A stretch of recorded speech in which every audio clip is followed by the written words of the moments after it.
ਗਿਆ ਕਿ ਬਿੰਦਰੇ ਹੁਣ ਕਿਹੜਾ ਕੰਮ ਸ਼ੁਰੂ ਕਰ ਲਿੱਤੀ ਇਹ ਕੀ ਬੰਦਾ ਹੈ ਯਾਰ ਭਾਈ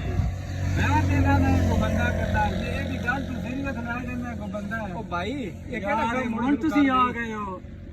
ਯਾਰ ਮੇਰੇ ਬੱਚਿਆਂ ਦੀ ਰੋਜ਼ੀ ਹੈ ਕੁਝ ਕੋ ਮੈਂ ਜੋ ਵੀ ਕਰਨਾ ਨਾ ਮੈਂ ਕਰਨ ਦੇ ਬਾਹਰ ਕਿਉਂ ਨਾ ਜਾ ਬਾਹਰ ਮੈਂ ਵੀ ਨਹੀਂ ਜਾਣਾ ਤੇ ਕਿਉਂ ਨੂੰ ਬਾਹਰ ਜਾਣਾ ਯਾਰ ਤੂੰ ਸਾਡਾ ਜ਼ਿਮੀਂਦਾਰ ਭਰਾ ਹੈ ਤੇ ਕੋਈ ਇਸकी ਆ ਕੰਮ ਕਰ ਯਾਰ ਉਹ 에어ਪੋਰਟ ਤੇ ਜਾ ਕੇ ਜੇ ਟੈਨਸ਼ਨ ਬਣਦੀ ਹੈ ਇੰਨਾ ਹੀ ਕੰਮ ਸਹੀ ਹੈ ਯਾਰ ਕਿਉਂ ਨਾ ਕਰਨ ਦਿੰਦੇ ਮੈਨੂੰ ਬੰਦਾ ਯਾਰ ਨਾ ਲਵੇ ਕੰਮ ਤੇ ਕੋਈ ਬਣਿਆ ਕਰ ਲਵੇ ਨਾ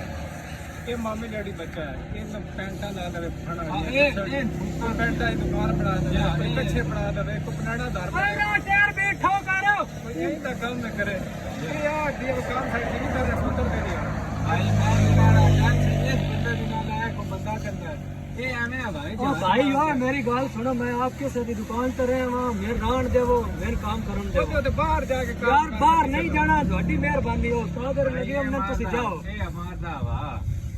ਮੈਂ ਇਹ ਲੱਗੇ ਵੈਸੇ ਤੇ ਇਸੇ ਰੱਖਿਆ ਬਸ ਤੇਰੇ ਪਾਕਿਸਤਾਨ ਚ ਤੇਰੇ ਜਗ੍ਹਾ ਕੋਈ ਨਹੀਂ ਰਹਿਣੇ ਤੂੰ ਮਾਰਦਾ ਦੁਨੀਆ ਚੱਬਲਾਂ ਤੇਰੀਆਂ ਪੈਂਟ ਮਾਰਦਾ ਤੂੰ ਬਾਹਰ ਰੁੜ ਜਾ ਅੰਗਰੇਜ਼ ਦਾ ਮੱਥਾ ਕਿਤੇ ਦੇ ਅੰਗਰੇਜ਼ ਦੇ ਮੱਥੇ ਜਿਵੇਂ ਦਾ ਤੂੰ ਆ ਮੰਮੀ ਡੈਡੀ ਇਹਦੇ ਤੇ ਮੰਮੀ ਡੈਡੀ ਬੱਚੇ ਬੋਰਿਆ ਕਰ